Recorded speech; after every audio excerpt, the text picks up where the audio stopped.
আবারও আক্রান্ত সাংবাদিক, আবারও গণতন্ত্রের চতুর্থ স্তম্ভ আক্রান্ত। কেন বারবার সাংবাদিক নিগ্রহ হবে?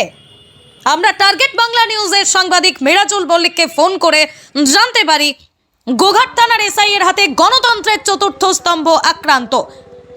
গোঘাট থানার এসআই টার্গেট বাংলা নিউজ চ্যানেলের সাংবাদিক মিরাজুল মল্লিকের গালে চড় মারেন, আর তার অপরাধ ছিল তিনি নাকি হেলমেটবিহীন অবস্থায় ছিলেন। হেলমেটবিহীন অবস্থায় থাকেন, সেটা সাংবাদিক হোক বা সাধারণ মানুষ, তার কানের গোড়ায় চড় মারতে পারেন কি এসআই? শুধু চড় মেরে ক্ষান্ত হননি এই পুলিশ অফিসার, সাংবাদিকের মাকে নিয়ে অকথ্য ভাষায় গালিগালাজ করেছেন।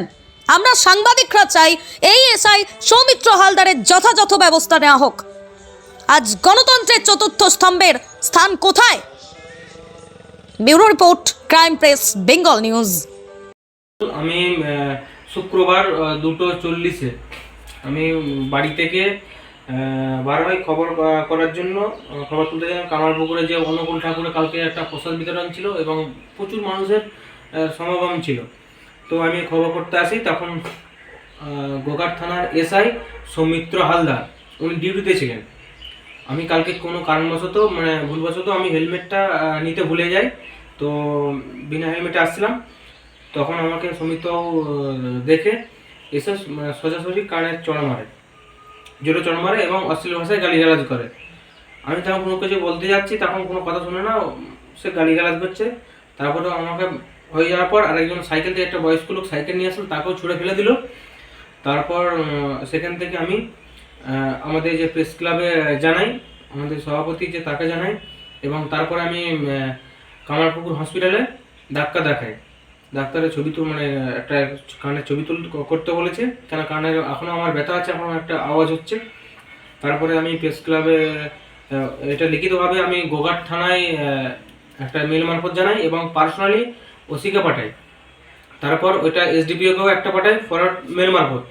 তারপর আমি আমাদের মহকুমা যে আরামবাগ জেলা প্রেস ক্লাব আছে, প্রেস ক্লাবে আজকে আমরা লিখিতভাবে প্রেস ক্লাব থেকে একটা গোঘাট থানায় বড়োবাবুকে দিই, এবং তার আগেও বড়োবাবুকে যখন জানিয়েছিলাম, বড়োবাবু ফোন করেছিলেন, আশ্বাস দিয়েছিলেন যে একটা বসে মিটিং নিয়ে যে ঝামেলাটা হয়েছিল আমার সাথে, আমাকে মেরেছিল, বড়োবাবুর জন্য মর্মাহিত এই ব্যাপার।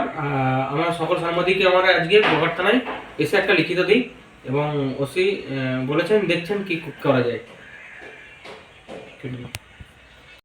দেখুন, ভারতবর্ষের আমাদের চারটে স্তম্ভ, চারটে স্তম্ভের মধ্যে আমাদের এই প্রেস মিডিয়া এনাদেরকে নিয়ে আমরা গোটা ভারতবর্ষের মানুষ খবর পাই এবং প্রশাসন তার প্রতি আঘাত নিগৃহ করে। আমি আমার তরফ থেকে আমি ধিক্কার জানাই। এরকম মানসিকতা যারা নিয়ে চলে আমি তীব্র প্রতিবাদ জানাই। আমি এই বিষয়ে আমি আরামবাগ মহকুমার শাসকের কাছে আমি ওনার বিষয়ে আমি লিখিত জানাবো এবং এর তীব্র ভাষায় প্রতিবাদ জানাচ্ছি এবং আমার পার্টির তরফ থেকে আমার স্বর্গত ধিক্কার জানাচ্ছি। এরকম মানসিকতাকে যেন অবিলম্বে এর ব্যবস্থা নেওয়া হয় এবং এটা ইনি নয়, ভারতবর্ষের যত শত মিডিয়া আছে এই চারিদিকে মিডিয়ার প্রতি আক্রান্ত হচ্ছে। এই প্রশাসনের ব্যবস্থায়, এই সরকারের ব্যবস্থায় শুধু এই প্রশাসনের প্রতি আঘাতে ধিক্কার জানাচ্ছি এবং তীব্র প্রতিবাদ জানাচ্ছি। আপনার পরিচয়? আমি বিশ্বজিৎ ঘোষ, আরামবাগ মিউনিসিপ্যালিটি বিরোধী দল। আরামবাগ জেলা প্রেস ক্লাবের সদস্য মিরাজুল মল্লিক, তাকে 12 তারিখ কামারপুকুরে গোঘাট থানার এক অফিসার হেনস্থা করেন এবং মারধর করেন। এই ঘটনার বিরুদ্ধে আমরা তীব্র প্রতিবাদ জানাচ্ছি। সেই সদস্য বিষয়টি আমাদের জেলা প্রেস ক্লাবে জানিয়েছে এবং জানানোর পরেই আজ 13 তারিখে আমরা একটা গুরুত্বপূর্ণ বৈঠক করেছি এবং গুরুত্বপূর্ণ বৈঠক থেকে আমরা একটা সিদ্ধান্ত নিয়েছি, যেহেতু বিষয়টা গোঘাট থানার ব্যাপার, আমরা গোঘাট ওসিকে একটা লিখিত আবেদন করছি আরামবাগ জেলা প্রেস ক্লাবের পক্ষ থেকে, এবং গোঘাট ওসি যদি সেই লিখিত আবেদনের পরিপ্রেক্ষিতে ওই অফিসারের বিরুদ্ধে কোনো ব্যবস্থা নেন তাহলে ঠিক আছে, যদি কোনো ব্যবস্থা না নেন তাহলে আমাদের এই সাংবাদিকদের উপর বারবার আক্রমণের ঘটনায় আমাদেরকে পথে নামতে হবে এবং সেটা লাগাতার পুলিশ প্রশাসনের বিরুদ্ধে, যে কোনো প্রশাসন যদি কোনোভাবেই হেনস্থা করে এই ধরনের আমাদের সদস্যদের, তাহলে এটা তো খুবই নক্কারজনক ঘটনা। এটা একটা গণতন্ত্র কোন দিকে যাচ্ছে? সাংবাদিকরা সুষ্ঠুভাবে কাজ করবে, তার গাড়িতে প্রেস লেখা রয়েছে, তা সত্ত্বেও তাকে গালে চড় মারবে একদম ওপেন অনেক লোকের সামনে। এটা তো খুবই ঘটনাটা খারাপ। এই যদি যদি সাংবাদিক নাও হতো সাধারণ মানুষকে কি চড় মারা যায়? সাধারণ মানুষকেও তো কোনোভাবেই চড় মারাতে যায় না। তাহলে এই জায়গাটায় আমাদের প্রতিবাদ, যে একজন পুলিশ অফিসার অন ডিউটি কি করে গায়ে হাত তুলতে পারেন। এবং আমরা এও শুনেছি যে ওই অফিসার মাঝে মধ্যে অনেক পাবলিকের গায়েও হাত তোলেন।